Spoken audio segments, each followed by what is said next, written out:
Welcome back, all you ghosts and ghouls, to the Hollow Ian Horror Pod. We're here for another exciting conversation with an incredible creative today. I'm here with Emmett Fifield. How are you doing today, sir?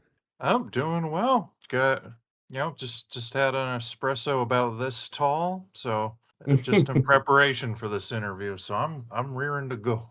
Well, excellent. Well, I hope we keep you running even stronger than a mocha. So you are an artist, an animator, an actor, a director, a writer, probably some other things I'm not even remembering. As impressive as that is, are you the antithesis of AI? I'm just an average individual. Well, excellent. So today we're going to be talking a lot about stop motion and claymation and all those things. And I've got a bit on the history of all that, but why don't you tell us and the audience sort of your origin story on how you pretty much figured out that being a creative was your lot in life? Ooh, oh, my personal history with the arts. Absolutely. For me, it's just I've always been drawn towards some sort of a creative endeavor. As long as I can remember, I've just been drawn or trying to create stories with Legos or something like that. When it comes to stop motion in particular, I did grow up with the Gumby movie. Oh yeah, I grew up with Gumby as well. It's an interesting one to revisit because I guess if you haven't really grown up with it, it appears very strange. I forgot to mention up top that Emmett here is a co-host of mine or a cohort of mine on the Halloween Horror Hour television show in season 4, which is going to premiere in October. Emmett, can you tell people the name of the character you play in that season because it was something to see. My character's name was Martian Wise Guy. Wait till you guys see the makeup on Martian Wise Guy. It is awesome. And the behind the scenes photos are all great, and I'm sure we'll get those out there once the season has aired. But if we're sticking to talking about the concepts of animation and stop motion, sure you grew up with Gumby and all that. And again, I'm going to dive kind of into the history of things. But did you go to school to learn how to become an animator? Did you just kind of pick it up naturally? That's kind of where I'm aiming on how this trajectory happened. Nope, didn't go to school for it. Just always liked to learn by doing. So yeah, I've just been very driven with this stop motion stuff. Well, fair enough. I guess I'm only asking because I'm someone with I have artistic talent on my own. I like to think when it Hmm. comes to performing, audio producing, etc. But when it comes to what we would think of as art, as far as drawing and creating, I can't imagine what it would take to become, say, a claymation artist. So, is that just something that's always been in you, your ability to create those forms into function? Oh, it's definitely a practice makes perfect sort of thing. When do you think you started?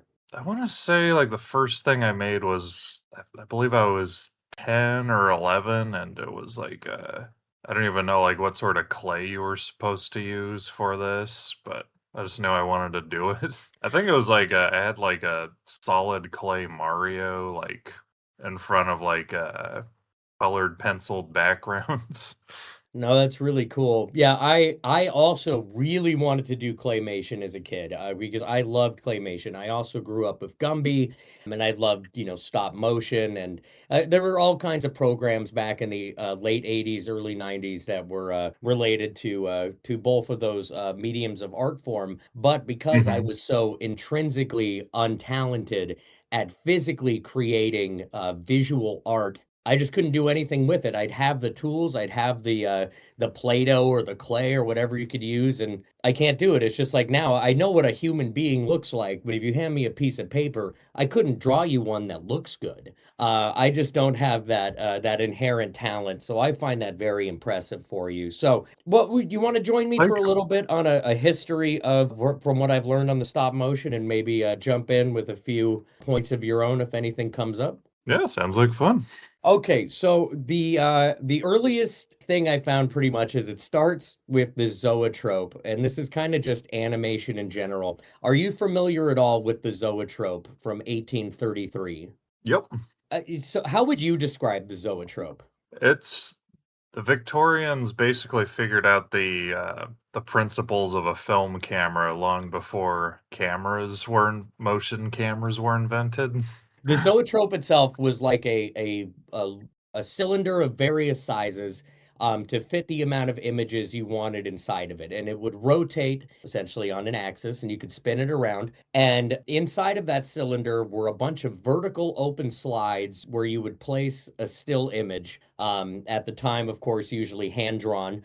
When you viewed inside of the zoetrope and spun it, you would see what appeared to be the impression of a moving image when all those images flew past your eye. And man, I wish a bunch of those had still survived to this day. That'd be really cool to see some of the old ones there.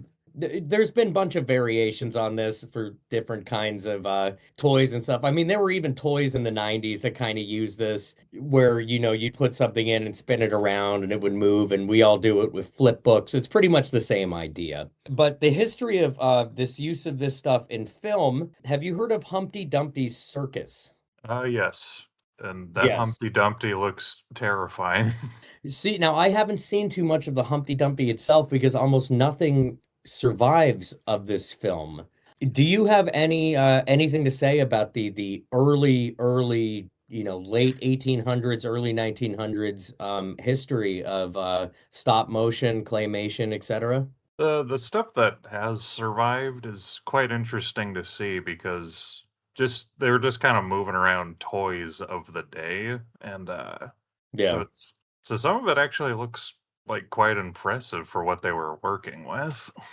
I absolutely agree. And even the still shots of Humpty Dumpty's circus, which again, 1898, I'm sure those shots have been cleaned up for the digital age, but it still looked like they had an idea of framing and everything else is that it takes to make a compelling video, and especially in before the turn of the century, if you'd never seen anything like that. So essentially it's a bunch of toys in a circus doing a circus with a terrifying Humpty Dumpty. I believe that's correct. If you'd never seen anything like animation, especially for people of the time, but anything like an animation that was put together with consideration and so to say cinematography is as good as it could be, I think it would be pretty mind-blowing. Would you agree? Oh, absolutely.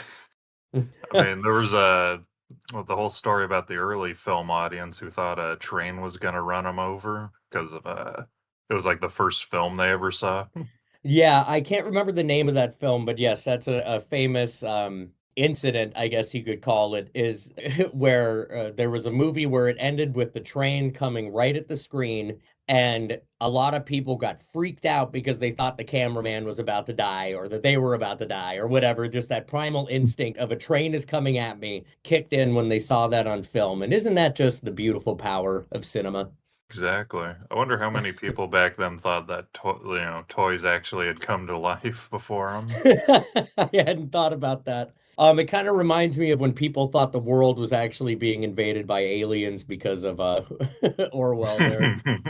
His War of the Worlds. But let's a little bit more of the history on this. And there's a bunch of pieces here, and I kind of got these in non-sequential order, so please bear with me if I miss a couple things. And a lot of these are lost to time because of the nature of how film degrades, how things were stored, cataloged, things get lost in accidents, things get destroyed on purpose. So the earliest recorded, so they say, claymation film was called Sculptor's Nightmare. It's not exactly fully claymation. Do you know this one? I do not. Okay, well, you're not missing too much. So I watched it today, and it's mostly live action. It's totally silent. You could definitely tell that it was meant to be shown with somebody playing the music alongside of it. And it's just kind of a guy, I guess he's a sculptor, and he kind of like goes into a room where everyone's happy, And then he freaks out and makes a mess. The room gets destroyed and he runs off. And then he goes and does that in like another location. I'm not entirely sure what's happening, but his sculptures begin to create themselves through a process of stop motion and claymation. And, for 1908, pretty impressive stuff. But the first on record, or at least that people believe, the first full film, it's a short film, but it's from 1926 called Long Live the Bowl. Now, Long Live the Bowl was actually a lot more impressive than I thought it would be. I was actually, and it is fully claymation from start to finish. It's from a Chinese American named Joseph Sun, and it's set in Barcelona, and it's about a bullfighter who is told by the love of his life that to win her heart, he has to kill a bull. And so he goes and finds the bull, but they end up becoming best friends and agree to a cordial fight and just end up becoming buddies. But the expression, the evocation of emotions is handled really well. And I want to know how you approach that when it comes to having to express movement, pretty much expression in your characters when you're doing this kind of animation. Usually when well, my approach, I've seen, every artist kinda has a little bit different of an approach, but mine is, I usually just sorta act it out in the mirror, I and love then, that. yeah, I have, like, a body mirror and a face mirror, so it's just kinda like when I need to think about how this expression should look, I just kinda, like, do it to myself in the mirror, and, yeah, that brings to mind just kinda like what sort of facial muscles are moving, like what goes into an expression I'm looking for. I'm so curious because this is just so far out of my realm of knowing how to do any of this stuff. I just want to ask you about the tools of the trade. So let's say if we're talking about making claymation, what do you use? What's your product? Well, camera's important. Well, yes, and I have Yeah. questions about the camera, but I'm specifically talking about the models at the moment. But we're going to get to how you film all this stuff here in a bit. I generally use a plastilina clay. That one's pretty available, and it's a oil-based clay, and doesn't dry out too quickly. Do you have to do any wire framing, painting, anything to get these in place, or does the clay hold itself? I mean, I really have no idea how this is done. That depends on how elaborate you're looking for your character. Like what sort of like if they're gonna be doing, backflips and stuff, I use like a wire armature, but if it's because that kind of holds the shape when it's under more stress. Of course. But then, if you're just doing some simple like a simple walk on the sidewalk or something, for my characters, I just keep them as solid clay. Do you have to use any, do you have to paint over any of your models to add fidelity for the camera? Do you have to glue pieces together for specific shots if you're not using a wire frame, anything like that? Um, yeah, there's always like a little different sort of trick you're looking for with each shot. I'd love to hear some of those tricks. So well, for instance, like the scenes I did for the second season of Halloween, I was using like full ball and socket armatures for the little Hallow and Sam, What and are ball and socket armatures? they're solid pieces of be much easier to explain with a picture, but it's basically like metal, like a metal skeleton, and Nice. yeah, held together with pieces of steel and aluminum and all that. So they're much heavier and so for one of the tricks for getting the miniature Sam to walk along this graveyard was there's a bunch of holes poked in the floor of the set, and we run like a bolt in there that hooks into the metal piece of his foot. So when he's lifting the other leg, his left foot would be bolted to the floor. Oh, that's really cool. So yeah, there's like little tricks like that, or Yeah, and I think actually before we get into talking about filming, I can bring up some things that I found really interesting in my research about tricks. Before I do that, Hmm. I should point out that what Emmett's talking about here is that in the second season of the Halloween Horror Hour, which you can catch on Tubi, Roku, Plex, YouTube, all of those, is that there are segments where the core Graveyard Gang cast are claymated by Emmett. And I got to tell you, buddy, I'm very jealous because Discount Dracula hasn't had one, and I want one really bad. And I'm just squeaky We wheel and get all that. I'm throwing that out there. got to get Ian on the horn, Mr. Hallow himself. To I'm tired of asking him for everything. well, the holiday special might need something. We um, got to file some haunted paperwork on this.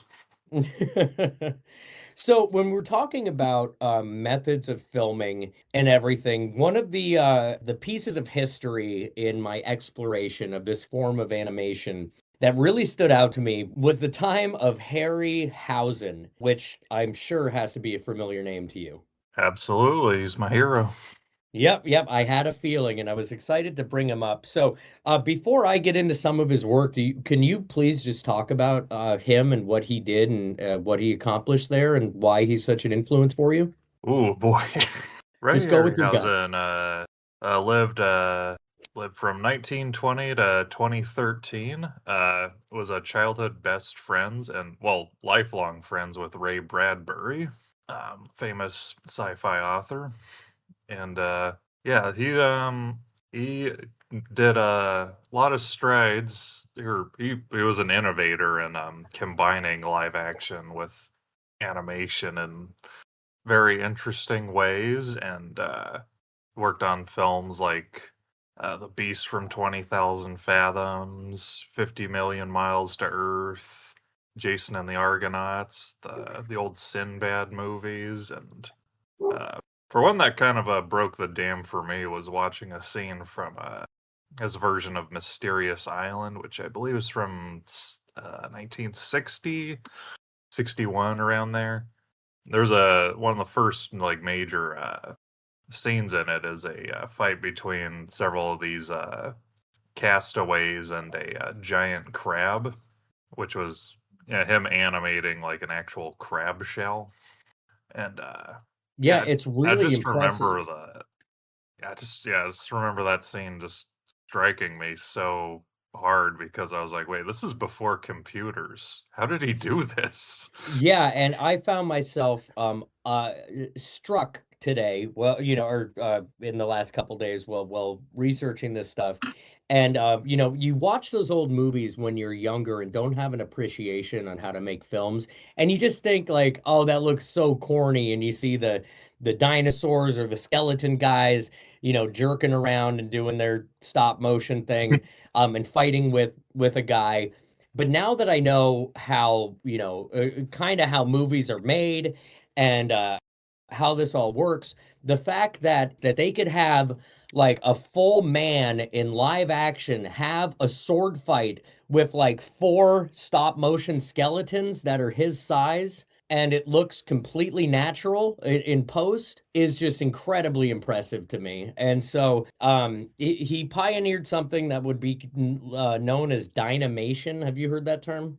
Yep. Yep. So I can barely understand how this works, and maybe you can help give me a little perspective on this. So the way I read it, and I kind of understand, it's where there's like two or three layers of the same background, but someone is shot on it once, and then the model is shot on it, but I don't understand how they get the perspective. Can you help me figure out dynamation? Sure. So basically, how this works was one thing that they would use before blue screen technology became more developed by the later 70s was using rear screen projection. So you'd have like a backdrop, and basically you would just have like live action footage you shot, advanced frame by frame for the backdrop, for the moving backdrop. And then they would block out, like, with a mat in front of the model for, like, anything that was supposed to be in front. And so through this, when you when you mat your foreground over. So you basically have your model in the middle, you have your background, and then a foreground mat, and that gives an illusion of depth to what you're filming. What is a mat? That's part of what lost me, and as someone who doesn't make films, I'm interested to know what that means. It's a section of the film that's blocked out, and then you layer another piece of film on top of it. Can you imagine doing all of this analog in the 20s? They had a lot of engineers trying to figure things out. Man, I used to work in local news, like where we'd have to, people would go out, they'd film stories of the day, and then by, that evening or that afternoon, it would have to be produced. And Mhm.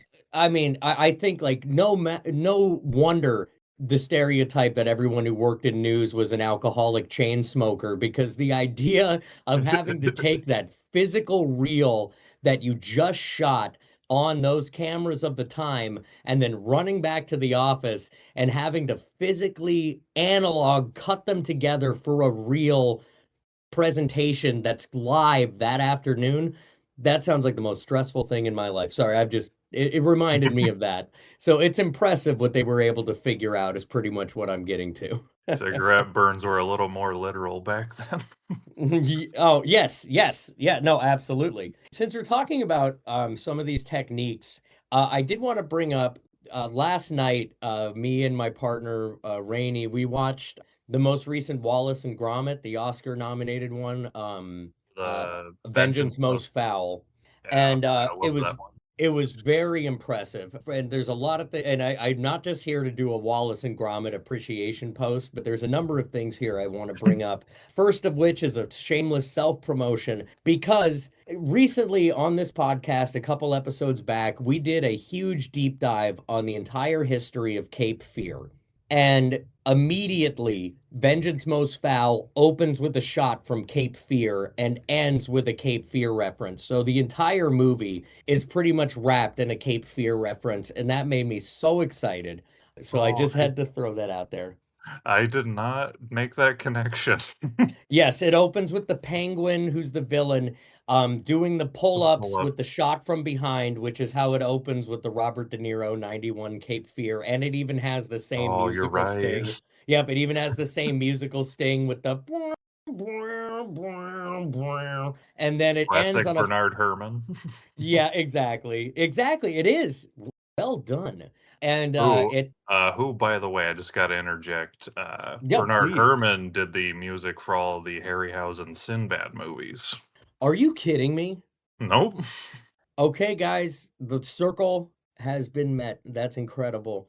But I just wanted to say, just for the people who are fans of Cape Fear, it also ends in a fight on a riverboat, which we mentioned in our episode, that every story of Cape Fear ends with a battle on a river. But to the more practical point of why I brought up this Wallace and Gromit movie is, I mean, not only was it was just gorgeous, but it was shot practically, and it's hard to express to you listeners, if you haven't seen it, how good this movie looks, to the point where you're almost sure it's done with CGI. But it's not. And I don't know the tools and methods that they use, but I'm wondering if you know what kind of equipment they would use to film that. And at the same time, if you could just tell me what you would use to film stop motion and claymation and create that perspective of a whole scene in a tiny little model area. That was like my number one question throughout this exploration, is how is this shot? The tools of the trade. Yeah, I mean, please, I mean, tell me, bore me if you have to. I want to know what goes into taking this space of these models and creating a world. Well, first off, you have to record the voices and all that beforehand, so you like have a good idea. Like if you have talking Right. characters, you want their lip movements to match up with the recordings. Yeah, you don't animate first and then have the people match them. That makes sense. So yeah, and yeah, basically what you do is you storyboard the stuff out very heavily in advance. So you're basically editing your shots before filming. So that always that helps very much like inform what is going to go into each sort of shot. you have the script down, you have your setting, your model setting built, you have your characters built, you have certain choreography, let's say, in mind. But first, Mhm. you need the acting performed. So you have the script recorded by the performers. Yeah, and so then you place your people, but then how do you match, I guess, their syllables and cadence? I mean, are you just doing their voice like the characters, just frame by frame with Yeah, movement so and mouth movement and all that? well, when it comes to like mouth movement in particular, there's a we have a thing called a timing sheet. So yeah, basically, there's a few different tools for like how to make a timing sheet, but it's basically you have your frames per second, and you have like the syllables drawn out like by the frame. So it's like, oh, if you say take a somebody yells for 3 seconds, you can kind of listen through it a few times, kind of figure out where it peaks, and then you just have like the syllables written out, and it's like put in each square, like, okay, this is a frame 1 to 5 as he's going, ah. That is so fascinating. I've always wondered how they did that. Maybe I should quickly point out to the audience that everyone I work with here at the Halloween production company, as I'm coming to know it as, pretty much lives in the world of film. So I'm going to ask a lot of stupid questions. So if a lot of my film buffs are in here, I'm here to learn, and I hope you are too. Uh, so, I and hope I so can do pique you, some interest. you're piquing my interest. Absolutely. You're ever so with this timesheet, does that work the same for the movement of the models? It can in some ways. I know some people will like use like video footage as a reference and kind of like directly copy off of that. But I like to stick to like performing it in the mirror because it's like when I'm animating something, I like to have like a little room for improvising how I would exaggerate this sort of movement or something. No, I love that. I love that. I think that's really cool. And I just mean you do the timing of when each piece of movement is essentially what I mean. Even when the choreography is planned, when from frame to frame and how much each character would move Hmm. as the slides progress. Is that essentially the same with your timesheets? Yeah, yeah. You can always kind of like move off of it if you or kind of like tweak it as you go. But yeah, basically it can be easy to just fall into like, oh, ran from here to there in 0.2 seconds when it was supposed to be 2 seconds. Yeah, it's all in the milliseconds when it comes to editing, Yeah. isn't it? So when I am filming, I have to remind myself, like, if one frame is off, I'm like, okay, 1/12th of a second being off is not going to ruin this. Yeah, well, I did so much live radio, and even producing this show, I edited Mhm. pretty much by the millisecond, and I can't imagine doing that analog like these people did on video with models matching voice to movement that they're creating. I mean, just incredible, in my opinion. I'm not, what you do is amazing as well. I just, props to these guys in the olden days. That's our company motto now. It's all in the milliseconds. Yeah, it's all in the milliseconds. So we're gonna get to the work you've made and the work you've got coming out. But first, I wanted to talk about some achievements in the format. I already mentioned Wallace and Gromit. They've had a stellar career since Mhm. pretty much '89. But their newest movie that I Yep. think came out like last year was up for an Oscar. They're killing it. Fantastic. Check it out. But there was also famously the Terminator was is one of the most famous stop motion models in film That one looks history. great. Oh yeah, of course, absolutely. You know, I don't know as much about it as you do, so I'd like it if, and you don't have to start at the Terminator, but if you can list to me some of like the most iconic claymation, stop motion, anything. We mentioned Gumby, but Mhm. other than that, I can think of a few off the top of my head, but I'd love you to take the reins there. Well, what would immediately jump to mind when you bring up Terminator would be Phil Tippett, who's sort of the successor to Harryhausen in many ways. He recently made Mad God. That one's a most Yes, excellent film. Love we that. could not we could not end this episode without talking about Mad God.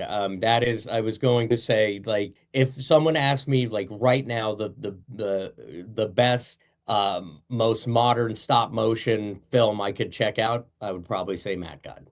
Yeah, it is a visual feast, even if it's kind of grody in some parts. Well, It's most of super it, yeah. gross. It's super gross, but it's still a feast. But sorry, we were talking iconic stuff. I couldn't Um, couldn't not gush about Mad God. yeah, Phil Tippett is a legend in the industry. He made like the AT walkers and Empire Strikes Back, the Tauntaun, Ed 209 and RoboCop, uh, A Dragon lot from of the Dragon Slayer.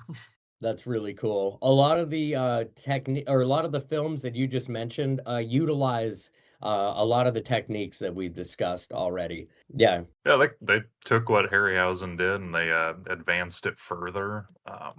One advance step forward that Phil Tippett's team made was a technique called go motion. Have you heard of this one?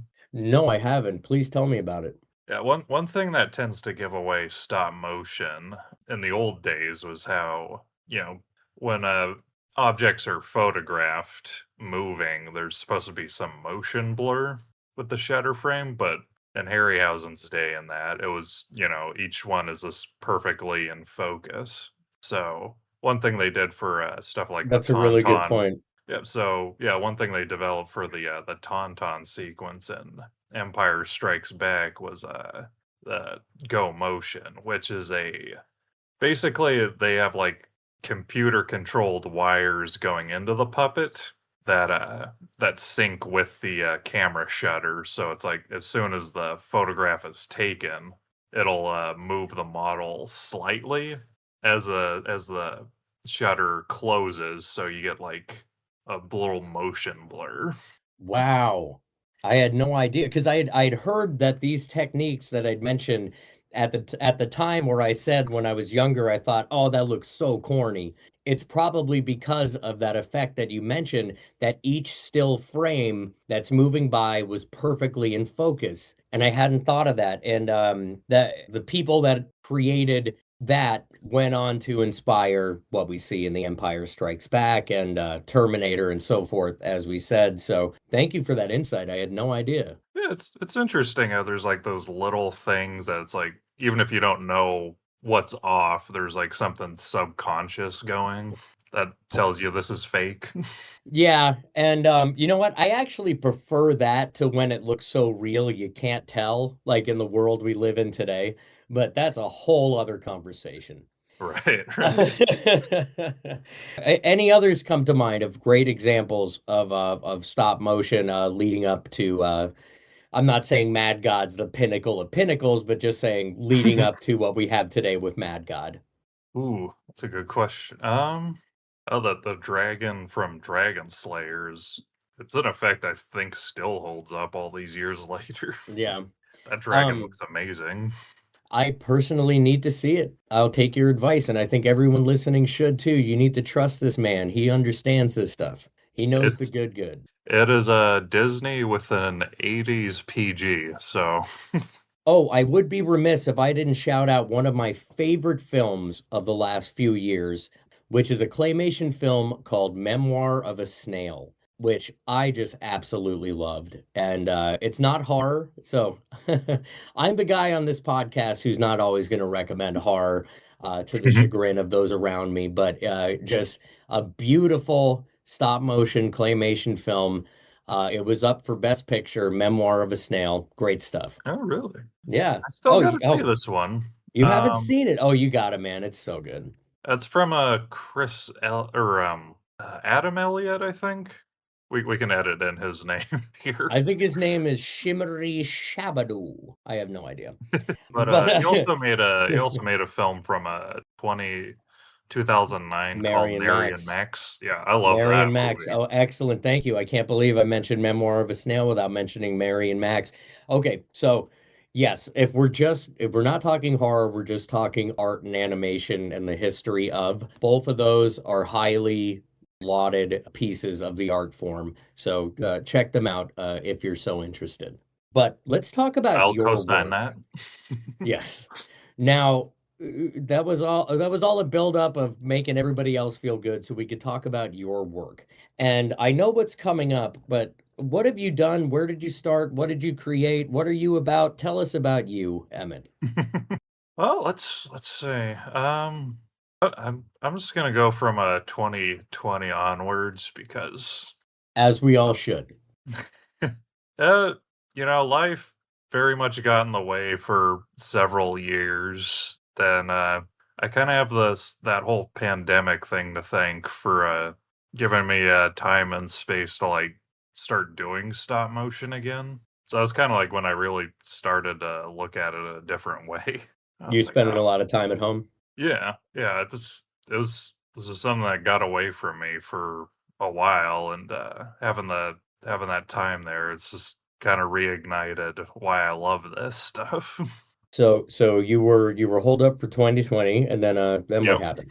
Uh, made a made a video of two model cars I had racing each other. Song I used is copyrighted, but it was an Aldo Nova song called dang, I can't even remember the name of the song, but it was called Race Cars in parentheses. Uh, I just heard that, and I was like, oh, this song would make for a great car chase track. And after making that, I wanted to bring these the two characters who are driving the cars back for something. And when I was making the car chase one, I was still had like a shop in my parents' basement. I didn't live with them, but which is to say that the family cat like kept wandering over to see what I was doing, which kind of gave me the idea of, oh, what if I got the cat to chase these two characters? Yeah, you can. I believe that the short I made from that idea is somewhere on Halloween, which you can find on Tubi, Roku, YouTube, Snafu. Plex. Okay, so from Cat Clay Chaos, the short I made there was sort of how I met Ian and this rambunctious crew I'm sitting with right now. Hey, So yeah, Ian wanted to have some stop motion in his some claymation in his show, and God, I would too. and I was more than happy to help him out there. I hadn't really been asked to do animation for somebody else before, so that was a interesting new challenge, was working with somebody else's idea. Oh, that's an Yeah. interesting way to look at it. Yeah, cool. Yeah, but Ian and them were very cool with like letting me build it in my style and all that. So that was cool. And Did you make any short films or features? well, this latest project is one I kind of want to develop into a feature. The stuff I've been working on here and there is kind of culminating with this. I'm currently neck deep in. Uh, this was a script I wrote during COVID. It's very much a love letter to film and adventure like sci-fi and adventure serials from the 30s, 40s, and 50s. I am so excited for it. You have no idea. This is me doing my most ambitious amount of uh, everything, really. So it's gonna have like stop motion in there. It's gonna have combining with live action and some ways I haven't done before. I think I've only seen one shot, maybe, of the let me see if I can remember it. Tau Ceti radio tower. Yep. Oh, I nailed it. Okay, so I got to be a small part of this project. If you could please tell everyone the name of your upcoming feature. The invasive species from Cygnus 7.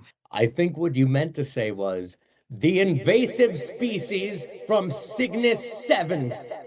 Yes.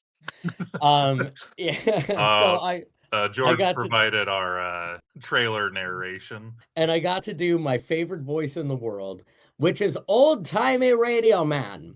And I got to put a filter over it, and I'm not sure if that comes across. And I just had a blast doing it. I still some days say, maybe you should get your partner, Rebecca Talmadge. just because I love that name. So thank you for putting that in my brain. But I can't wait to see the invasive species from Cygnus Sevens. Well, I can't wait to have this done and shared with you all. It'll be an exciting picture. Are we going to see any appearances of your Martian character from our upcoming season of the Halloween Horror Hour? I'm Well, just kidding. I know we probably won't. well, the mask I was wearing was reused from one that our excellent actor James Stewart wore for the invasive species from Cygnus Seven. Sevens. I bought two of them just in case, two of those masks just in case something happened to one of Excellent. them. So Elena, our excellent makeup artist, just had one left over and was like, "Why don't we use this for the character of Martian Wise Guy?" Speaking of excellent makeup artists, the whole Bloodham team over there at the Halloween Horror Hour, you're gonna love Emmett. You're gonna notice him. Just think I'm talking about the Martian guy. When you see him, you're gonna notice him when you watch it. I don't know about you. I don't know if you've seen, I don't know how involved you are in the editing. I'm not. There's a scene where we walk through fog and smoke and lights and like devour a bunch of people, and I cannot wait to see that in post personally. That's going to be Same pretty here. exciting. Okay, great, great. I'm glad you haven't seen it yet either. I'd be jealous and upset you Spoiler alert! instantly. Oh, whatever. There's zombies in the horror thing. Whatever. You'll be fine. Okay, let's get back to you. The invasive species of Cygnus 7. Anything you want to say on when people can expect that? I'm hoping to I'm hoping to have it done by the end of the year. That's it's about 70% there, but it's a very long 30% because it's so right Yeah. now the cut is our actors reacting to nothing. Well, for people to keep an eye out for your upcoming work, including the invasive species of Cygnus 7, where can they keep an eye out for what you're creating, what you're doing, what you're going to do? Because I mean, an object in motion stays in motion, and you're running, man. So where can people find you? You can find my YouTube channel, Hobo Films LLC. Should be the first one you see there. Yep, I'm keeping project updates on there as well, even if the channel isn't super active right now. And on my Instagram, same name, Hobo Films LLC. Well, excellent. And you can find us both on the Halloween Horror Hour, season 4, starting in October. And you can find the first 2 seasons, Tubi, Plex, Roku, but you can find all of it on YouTube. And we just hope you stay tuned for next time. Please support us on Patreon, all the normal podcast things. Emmett, thank you so much for joining me. Don't touch that dial. Don't touch that dial, folks, and we'll see you next week for another exciting adventure of the Halloween Horror Hour.